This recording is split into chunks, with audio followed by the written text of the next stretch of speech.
Hello, class. Keith Lucky. Today, we're going to be talking about a very important topic to me. Um, I want you guys to imagine, a hot summer day, maybe in August, with your friends and family members. You're having a cookout or a fish fry.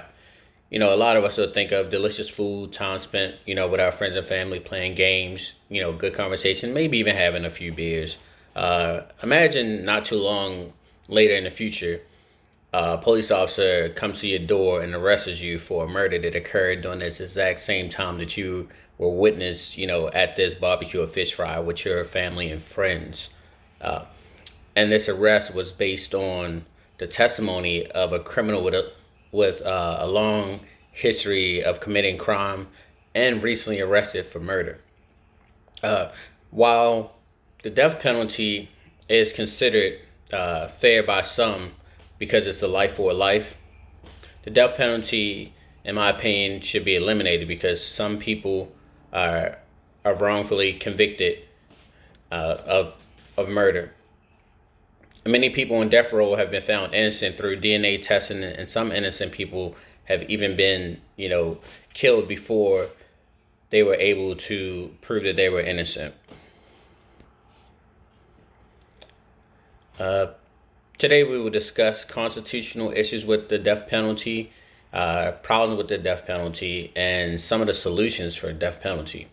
According to the Eighth Amendment of the U.S. Constitution, it prohibits the use of cruel and unusual punishment. During botched lethal injections, inmates have not been killed immediately. Prisoners have been witnessed gasping for air, rearing against their restraints, coughing. These are signs of distress and pain. The cocktail used for a lethal injection works by first paralyzing. The next thing it does is introduce, unconsciousness, and then finally, the final drug is used to stop the heart. According to the U.S. Supreme Court case, uh, Chanley versus Heckler, the court referred to knowing evidence concerning lethal injections which strongly indicated that such drugs pose a substantial threat of torturous pain. The courts noted that uh, when using a mixture of barbiturates and paralytics required by law, even a small error in dosage or administration can leave a prisoner conscious but paralyzed while dying. A sentiment witness of his or her own slow death, lingering asphyxiation.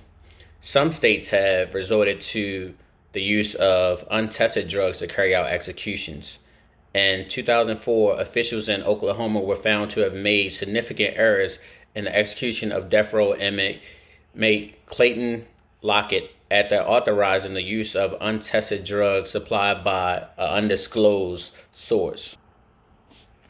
This resulted in many defendants claiming claims of violation of their First Amendment rights, and the state's failure to disclose drugs used for execution through the Freedom of Information Act. The drugs have also come under fire, with several inmates showing signs of distress during their final moments. As described by one inmate, "I feel my whole body burning," said Michael Lee Wilson, as a combination of barbiturates and potassium chloride entered his bloodstream on January 9th, 2004.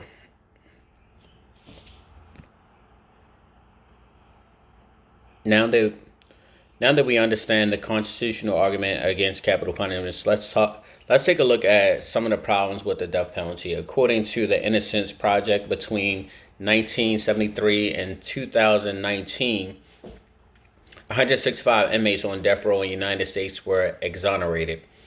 In 1991, Cameron Todd Willingham was convicted of starting a fire, killing his three children.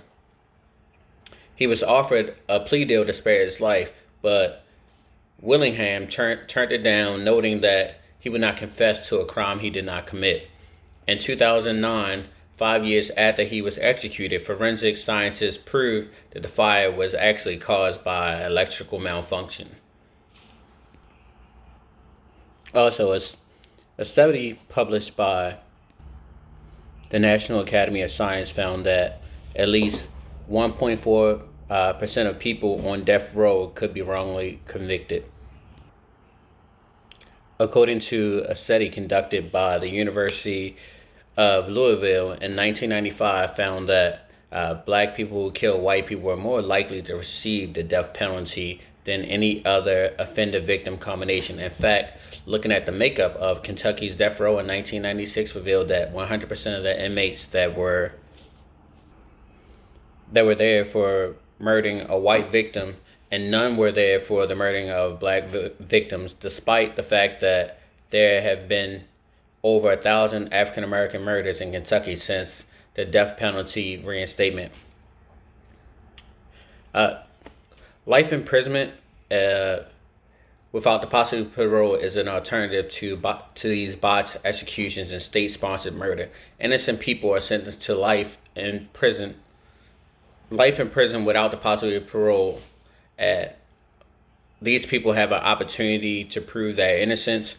In capital punishment convictions, innocent people have been executed without being able to prove their innocence. In my opinion, it is unfair to sentence someone to death. If they are given a fair trial and evidence has been presented to prove they committed the murder. On the other hand, many innocent people have falsely been convicted for crimes and sentenced to death. For this reason, we should end the death penalty. Finally, we'll talk about the implications of the death penalty. When you think of the death penalty, this is final. Death, that's it. There's no coming back from death. When a person is executed and later found to be innocent, what justice can be served? Yes, their family may have a feeling of relief knowing that their family member was innocent. For that innocent person, there can never be any justice served. Their lives cannot be given back by the state.